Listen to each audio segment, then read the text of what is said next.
Saudara, pemerintah memastikan akan menaikkan iuran BPJS Kesehatan. Kenaikan akan dimulai pada 1 Juli 2020 mendatang.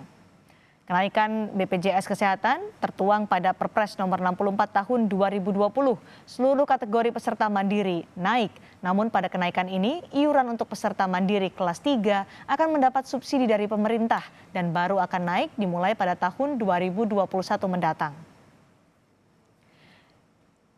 Kami merinci iuran BPJS telah mengalami kenaikan. Iuran peserta mandiri kelas 1 naik dari sebelumnya Rp80.000 menjadi Rp150.000. Sementara iuran peserta mandiri kelas 2 naik dari Rp51.000 menjadi Rp100.000. Khusus iuran peserta mandiri kelas 3 tetap mendapat subsidi dari pemerintah yakni Rp35.000 dan kenaikan akan dimulai pada tahun 2021. BPJS ya sesuai dengan apa yang sudah diterbitkan. Nah, tentunya ini adalah untuk menjaga keberlanjutan dari BPJS Kesehatan untuk ada iuran yang disubsidi pemerintah. Nah, ini yang tetap diberikan subsidi, sedangkan yang lain tentu menjadi iuran yang diharapkan bisa menjalankan keberlanjutan daripada operasi BPJS Kesehatan. Dan BPJS Kesehatan itu selalu ada dua, satu ada kelompok masyarakat yang disubsidi. Pengamat Hukum Tata Negara Universitas Andalas Ferry Amsari menilai keputusan kenaikan iuran BPJS Kesehatan menentang hukum. Menurutnya, aksi Presiden untuk menaikkan iuran BPJS ini dapat dikatakan sebagai pengabaian terhadap hukum. Pemerintah untuk menaikkan iuran BPJS adalah bertentangan dengan putusan Mahkamah Agung nomor 7 PHUM 2020. Di dalam putusan Mahkamah Agung memerintahkan perlu perbaikan sistem BPJS terlebih dahulu. Jadi jangan adanya timbul fraud di BPJS, kesemrautan sistem, data peserta yang tidak pasti dan bermasalah, itu kemudian dibebankan kepada masyarakat atau kepada peserta. Pemerintah telah menaikkan kembali iuran BPJS Kesehatan. Langkah ini dikritik sejumlah kalangan karena dinilai berpotensi memiliki masalah hukum. Untuk mengulas hal ini, saya sudah bersama dengan pengamat hukum tata negara Universitas Andalas, Ferry Amsari. Kami juga berusaha menghubungi pihak pemerintah, namun belum tersambung. Saya ke Pak Ferry terlebih dahulu. Pak Ferry, Anda bilang pengabaian terhadap hukum. Bisa lebih detail soal itu? Ya, Mas Riko. Jadi Mahkamah Agung nomor 7 PHUM 2020 menyebutkan bahwa pemerintah tidak diperbolehkan menaikkan iuran BPJS karena beberapa faktor. Mahkamah Agung memaklumi bahwa ada kebutuhan dana jaminan kesehatan luar biasa, tetapi kebutuhan itu masih bermasalah menurut Mahkamah Agung karena masih banyak terdapat fraud, manajemen yang buruk, dan permasalahan yang lainnya. Lalu Mahkamah Agung mempertimbangkan kondisi ekonomi global yang sedang luar biasa bermasalah, tidak layak kalau kemudian dibebankan kepada peserta BPJS untuk menanggulangi keterbutuhan dana jaminan kesehatan tersebut. Oke, jadi selain karena beban untuk rakyat, manajemen dari BPJS Kesehatannya itu. Tapi kalau Anda dari sisi hukumnya, ini kan ada satu Perpres nomor 75 tahun 2019 yang sudah dibatalkan MA, Mahkamah Agung. Kemudian ada Perpres baru yang bunyinya mirip-mirip walaupun besarannya beda. Itu gimana secara hukum, Bung Ferry? Jadi makanya perlu dijelaskan juga alasan Mahkamah Agung dulu menolak. Kenapa alasan?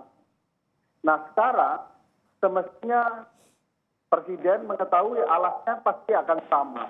Karena manajemen BPJS masih bermasalah, masih terdapat fraud, bahkan KPK sudah pernah memberikan rekomendasi untuk pemenahan.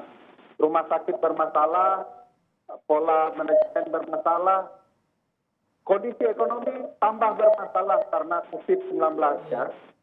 Lalu sekarang Perpres keluar dengan memberikan beban yang sama kepada publik. Nah, mestinya Presiden mentaati putusan Mahkamah Agung yang terdahulu dengan tidak menerbitkan peraturan yang pada intinya sama saja membebani masyarakat. Nah, kalau Anda sebagai pakar hukum, apa yang Anda baca? Menurut Anda celah apa yang berusaha diambil dengan membuat perpres baru ini? Ya, sederhananya kan begini, yang ditolak kan perpres yang sebelumnya, sekarang sudah perpres baru, harganya berbeda. Harusnya Presiden tidak melihat itu, tetapi melihat substansi dari putusan Mahkamah Agung. Jadi bukan berarti diturunkan beberapa rupiah, lalu dia menjadi perpres yang tidak bertentangan dengan putusan Mahkamah Agung. Karena jiwa putusan itu bermaksud tidak menginginkan pemerintah membebankan jaminan kesehatan publik dengan menaikkan iuran BPJS. Itu yang diinginkan di dalam putusan Mahkamah Agung. Itu jiwa. Nah, sebabnya perpres yang baru ini bukan tidak mungkin dianggap melanggar putusan Mahkamah Agung nomor 7 itu. Kenapa melanggar? Karena apa yang diatur itu adalah sesuatu yang dilarang di dalam putusan Mahkamah Agung. Sesuatu yang tidak diperbolehkan membebankan publik yang dalam kondisi ekonomi seperti saat ini, dalam manajemen yang bermasalah, lalu beban jaminan atas kesehatan itu diberikan kepada publik melalui bentuk iuran. Itu yang tidak diinginkan oleh Mahkamah Agung. Oke, kalaupun Artinya argumennya misalkan, Pak Ferry, kalau argumennya ini juga untuk keberlangsungan BPJS yang juga kepentingan rakyat ada di sana, sementara defisitnya udah belasan triliun rupiah. Makanya putusan MA itu menyarankan begini, Mas Riko. Jangan berpikir membebankan publik dulu. Benahi dulu manajemennya yang bermasalah. Jadi kalau publik tumbang terus, manajemennya masih ada fraud, masih ada masalah, yang rugi akhirnya kan tentu proses pelaksanaan jaminan atas kesehatan itu. Ujungnya nanti adalah beban kembali kepada rakyat. Jadi Mahkamah Agung punya niat baik, oke, kalian ada masalah, jangan bebankan publik, benahi diri dulu, agar proses layanan jaminan atas kesehatan itu akan masa depan. Jadi nanti dulu lah soal iuran itu, perbaiki dulu manajemennya.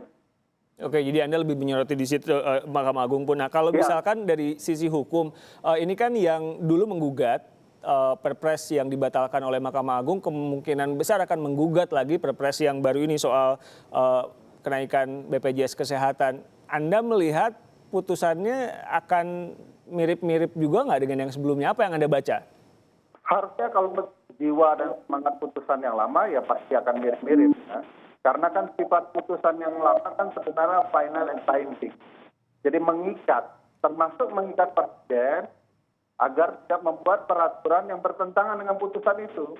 Sehingga kalau ada terbit putusan yang bertentangan, terbit peraturan Presiden yang bertentangan dengan putusan Mahkamah Agung, bukan tidak mungkin akan ada yang menguji orang yang sama atau publik lain, karena itu bertentangan dengan putusan MA dan mestinya MA akan menjaga dan mengikuti putusannya. Kalau tidak, tentu di bawah putusan MA yang lama akan ternoda kalau tidak ditegakkan oleh Mahkamah Agung sendiri. Kalau dari sisi hukum ini kan akan berlaku Juli, kalau saya tidak salah baca. Sementara nanti prosesnya, misalkan ada yang menggugat, gimana? Apakah ini tetap akan berlaku naik juga di bulan Juli atau gimana soal hukum yang mengikat tadi? Jadi di Mahkamah Agung kan pengujiannya tertutup. Begitu didaftarkan, Mahkamah akan bersidang secara tertutup dan kemudian keluar putusan. Tidak ada persidangan yang terbuka. Tergantung kepada pemohon, Mas Riko, kalau di dalam permohonan diminta putusan selah untuk memfreezing pemberlakuannya, maka mungkin tidak diberlakukan.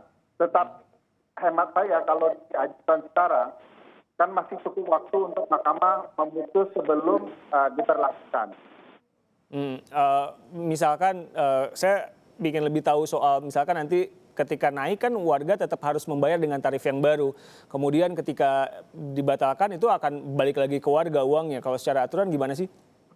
Ya kalau misalnya ini kalau tidak ada permohonan untuk menunda setiap bukunya, lalu putusan belum ada, lalu kemudian harus dijalankan, tiba-tiba dibatalkan oleh Mahkamah Agung, pada konteksnya sulit kemudian